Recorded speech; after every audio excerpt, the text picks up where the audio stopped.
अस्सलामुअलैकुम वरहमतुल्लाहि वबरकातहू। अल्लाह तबारक व तआला दे सोहने ते बबरकत नाम तो शुरू करना जिहड़ा तमाम जहाना दा मालक है।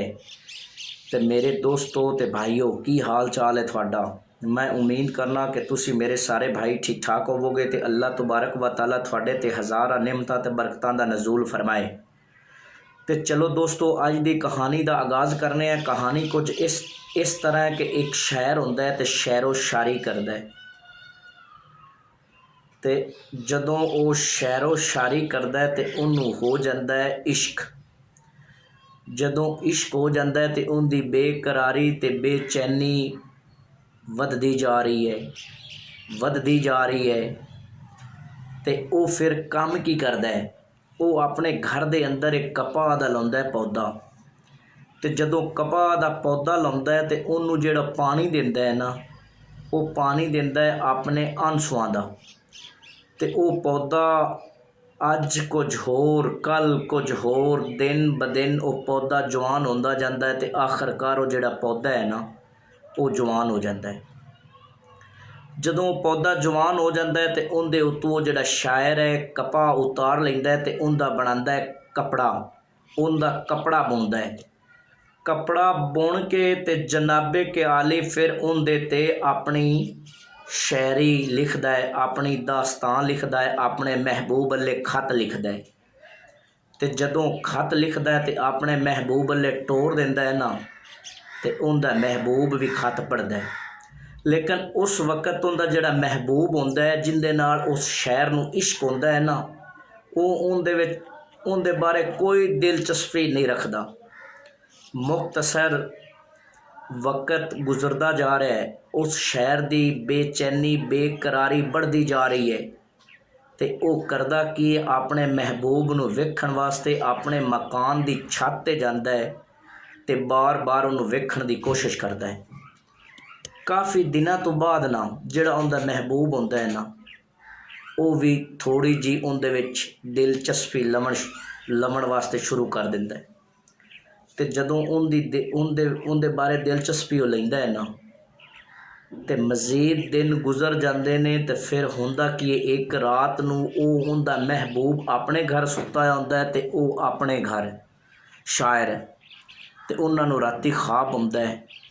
ख्वाब दे अंदर शायर नूं ख्वाब आउंदा है कि अगर फलाने दिन 12 बजे तक अगर थोड़ी मुलाकात हो जाए, तुसी आपस विच मिल जाओ तो तुसी कामयाब हो जाओगे। अगर तुसी आपस विच उस दिन तक ना मिले 12 बजे तक, तो एक बड़ा तूफान आना है तो आंधी आनी। तो उस तूफान दे विच जिहड़ा बंदा है ना शायर, उन्हें तां बुत बन जाना है, पत्थर का बुत बन जाना है। तो जिहड़ी लड़की होनी है ना, उनका महबूब होना है, उन्हें उस आंधी दे विच उड़ के ते पता नहीं किधरों दा किधरे चला जाना है। मुख्तसर एक दिन भी उस शायर नूं भी ख्वाब आउंदा है तो उनके महबूब नूं भी आउंदा है। दूसरे दिन भी जदों तीसरे दिन उन्होंने ख्वाब आउंदा है ना, तो उस तो अगले दिन वो जिहड़ा उन्हां दा वक्त वो मुकर्रर होंदा है। उस दिन दे 12 बजे तक उन्हां कोल टाइम होंदा है, लिमिट होंदी है। मुख्तसर सुबह शायर भी उठदा है, तैयार होंदा है। उदू जिहड़ा उनका महबूब है वह भी उठदा है। उन्हां दे विच होर तां कोई दीवार नहीं होंदी, लेकिन एक बड़ी मेन दीवार होंदी है अनाह दी। हुण शायर आंदा है कि अगर मैं उनके कोल चल के जावां ना तो मेरी बड़ी बेइज्जती है। मैनू मेरा जिहड़ा ज़मीर है ना वो इजाज़त नहीं देवेगा, मैनू नहीं जाना चाहिए। जदों वो सोचता है ना तो फिर कोशिश करता है कि नहीं यार जाना चाहिए। अपने घर तो तैयार होकर निकलता है। उन्होंने घर भी तकरीबन करीब ही होंदे ने, दूर नहीं होंदे।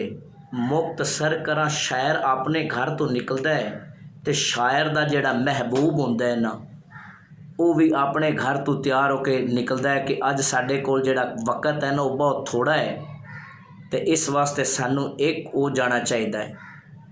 लेकिन जदों उनका महबूब घर तो निकलता है ना, तो वो गल भी यही सोचता है कि नहीं मेरा मैनू ज़मीर इजाज़त नहीं देंदा, मेरी बड़ी बदनामी ते बेइज्जती हो जानी है। ਜੇਕਰ ਮੈਂ ਉਹਦੇ ਕੋਲ ਚੱਲ ਕੇ ਜਾਵਾਂ ਤਾਂ।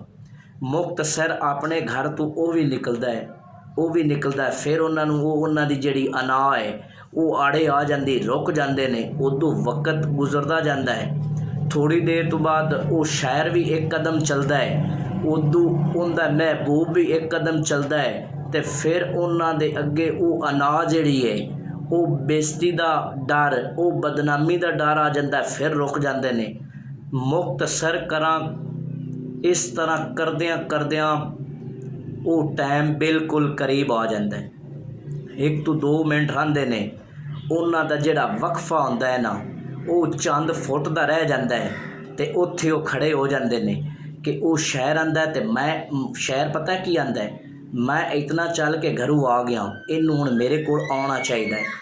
ਲੇਕਿਨ ਉਹਦੇ ਸ਼ਾਇਰ ਦੇ ਮਹਿਬੂਬ ਦੀ ਵੀ ਇਹੀ ਸੋਚ ਹੁੰਦੀ ਹੈ ਕਿ ਮੈਂ ਇਤਨਾ ਘਰੋਂ ਚੱਲ ਕੇ ਆ ਗਿਆ, ਇਹਨੂੰ ਮੇਰੇ ਕੋਲ ਆਉਣਾ ਚਾਹੀਦਾ ਹੈ।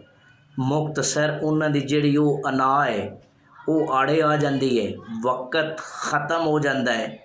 ਇੱਕ ਆਂਧੀ, ਇੱਕ ਤੂਫਾਨ ਹੁੰਦਾ ਹੈ, ਉਹ ਜਿਹੜਾ ਉਸ ਲੜਕੀ ਨੂੰ ਉਡਾ ਕੇ ਪਤਾ ਨਹੀਂ ਕਿਧਰੇ ਤੋਂ ਕਿਧਰੇ ਲੈ ਜਾਂਦਾ ਹੈ, ਔਰ ਜਿਹੜਾ ਸ਼ਾਇਰ ਹੈ ਨਾ ਬੰਦਾ ਹੈ, ਉਹ ਉੱਥੇ ਹੀ ਪੱਥਰ ਦਾ ਬੁੱਤ ਬਣ ਜਾਂਦਾ ਹੈ। ਅਤੇ ਦੋਸਤੋ, ਗੱਲ ਕਰਨ ਦਾ ਮਕਸਦ ਇਹ ਹੈ, ਜਿਹੜੀ ਅਨਾ ਹੈ ਨਾ ਸਾਡੀ, ਅਨਾ ਸਾਨੂੰ ਬੜਾ ਜ਼ਲੀਲ ਕਰਵਾ ਦਿੰਦੀ ਹੈ। ਕਈ ਖਾਨਦਾਨਾਂ ਦੇ ਖਾਨਦਾਨ ਤਬਾਹ ਕਰਵਾ ਦਿੰਦੀ ਹੈ, ਉਜੜ ਜਾਂਦੇ ਨੇ। ਅਤੇ ਇਹ ਜਿਹੜੀ ਸਾਡੀ ਅਨਾ ਹੈ ਨਾ, ਇਹਨੂੰ ਦੋਸਤੋ ਸਾਨੂੰ ਮਾਰਨਾ ਚਾਹੀਦਾ ਹੈ। ਇਹ ਅਨਾ ਬੜੀ ਖਤਰਨਾਕ ਹੈ, ਅਤੇ ਜਦੋਂ ਅਨਾ ਦੀ ਗੱਲ ਆ ਜਾਂਦੀ ਹੈ ਨਾ, ਤਾਂ ਫਿਰ ਬੜੇ ਹਾਲਾਤ ਬੰਦਿਆਂ ਦੇ ਖਰਾਬ ਹੋ ਜਾਂਦੇ ਨੇ, ਕਤਲ ਹੋ ਜਾਂਦੇ ਨੇ, ਦੁਸ਼ਮਣੀਆਂ ਪੈ ਜਾਂਦੀਆਂ ਨੇ। ਅਤੇ ਇਸ ਵਾਸਤੇ ਦੋਸਤੋ ਸਾਨੂੰ ਆਪਣੀ ਅਨਾ ਨੂੰ ਮਾਰਨਾ ਚਾਹੀਦਾ ਹੈ, ਅਤੇ ਮਾਰ ਕੇ ਸਾਨੂੰ ਮੁਸਬਤ ਸੋਚਣਾ ਚਾਹੀਦਾ ਹੈ, ਨਾ ਕਿ ਮੰਨਫੀ। ਅੱਲਾਹ ਤਬਾਰਕ व तआला ਮੇਰੇ ਸਾਰੇ ਦੋਸਤਾਂ ਅਤੇ ਭਾਈਆਂ 'ਤੇ ਆਪਣਾ ਰਹਿਮ व ਕਰਮ ਕਰੇ। ਅੱਲਾ ਨਿਗਹਿਬਾਨ।